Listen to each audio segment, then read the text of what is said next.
જો તમને એમ પૂછું કે આ ચિત્રમાં તમને આકાશમાં શું ચમકતું દેખાય છે, તમે કહેશો કે તારા, તો કોઈ કહેશે કે તારલાઓ. રાત્રે આકાશમાં ચમકતા તારલા તમે પણ જોયા જ હશે. આજે આપણે શીખવાના છીએ તારાનો ત.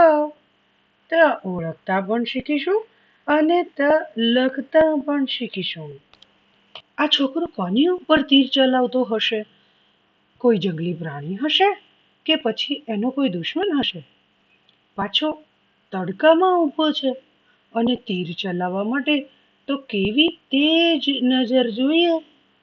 આપણને તો એટલી જ ખબર પડી કે તીરનો ત, તડકાનો ત, તેજનો ત. આ રસોઈયાભાઈ કડછીમાં તેલ લઈ અને આવડા મોટા તપેલામાં નાખી રહ્યા છે. બાજુમાં પણ તપેલું છે, નીચે પણ તપેલું છે, દિવાલે તાવેથો પણ દેખાય છે અને તીખી તમતમતી સુગંધ પણ આવી રહી છે. વાહ ભાઈ વાહ! તપેલાનો ત, તેલનો પણ ત, તાવેથાનો પણ ત, તીખી સુગંધનો પણ ત.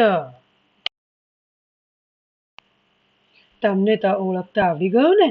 તમે હવે ત વાંચી પણ શકશો. તો ચાલો ત લખવાની સાચી રીત આપણે જોઈએ. તમે હજી સુધી મારી ચેનલને સબસ્ક્રાઇબ ન કરી હોય તો તરત જ કરી લો અને મારા વિડીયોઝને લાઈક અને શેર કરવાનું ભૂલશો નહીં.